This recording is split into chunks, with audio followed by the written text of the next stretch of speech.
Where was Bobi Wine when the Choli people were dying in the camps?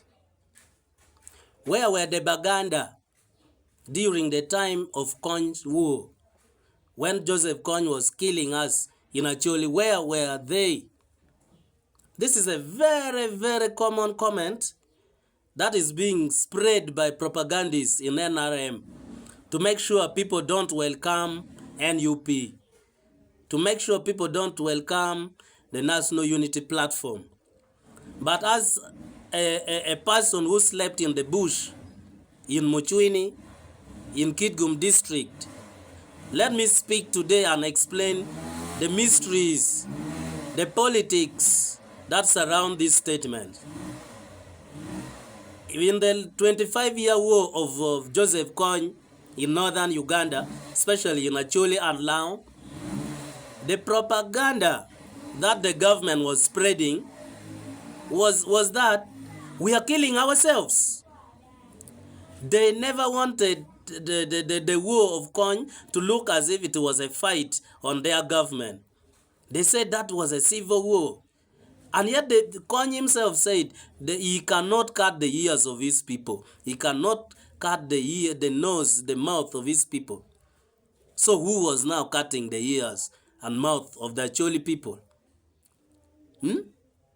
So all the time I listen to people saying, where was Bobi Wine when we were dying in the camps? I want to tell you, the propaganda they were saying was that you people, do you remember what the Cholis did in Luero Triangle? That's what they were telling people in Kampala or in Buganda and other regions. Then people say, oh, we remember during the time of Tito Okello Lutwa, Banange we suffered, Banange these people killed us, Banange ABCD. So by then, they made their Cholis to appear ugly in the eyes of all Ugandans. And then by that time, they were having the popularity of those tribes against the Acholi people. Remember, the Acholi people were voting FDC massively. The Acholi people were voting opposition massively. I remember Gulu City, you would hardly find a councillor or a LC5 or parliamentarian, not only Gulu. Every leader in the north was opposition because they had spread propaganda that actually people were killing people, others. They were like killing themselves. So let them die there. They're killing themselves. Of course, Joseph Kony was an Acholi. So it was the rest of Ugandans. They saw no reason to participate, to join Kony in the war. This is now why I say, for any war to be won, it has to possess a political backing. It should come from something that is common for all tribes in Uganda. And that is how the UPM, after they lost, when Museveni decided to go to the bush, many people joined him because it was not him who was begrudged by the regime of Tito Okello. Many people saw that that government was not fitting for that time. Remember, that was the time elites started coming. Ugandans who had studied abroad, others who had the knowledge, children whose parents were in the church, they started coming up. So they saw as if this person who is not well educated, no, let's go to the bush. They saw as if they were sidelined because now Obote coming from Lao, most of the soldiers, Tito Okello was the head of the military. So that time, it was as if all Ugandans were against the Northerners. They joined Museveni to fight and remove Obote and after remove Tito Okello. Now, the same thing is what they want to do at this time. At this time that Ugandans want to unite against Museveni, is the same thing they are now coming to tell us, the Acholi people.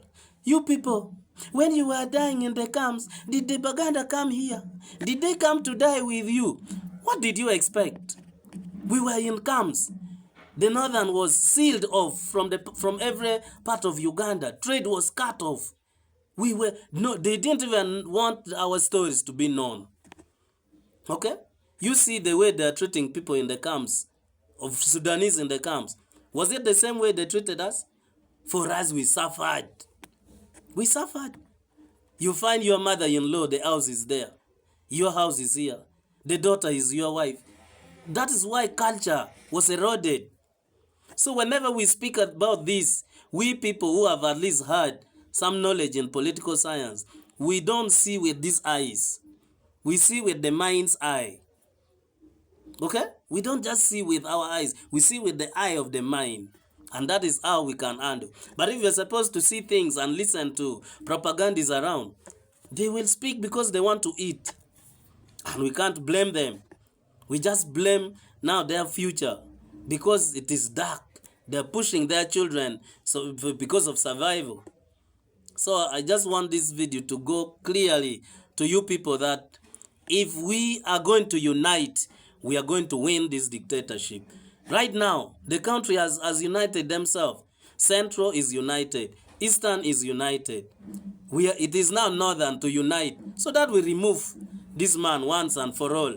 And we start a new beginning, a new Uganda. Oh my God. Oh my God. I don't know. I see a day where a Karemojong and a Munyankole will be moving together and they laugh forgetting their history. That was just due to manipulation. Have a nice weekend.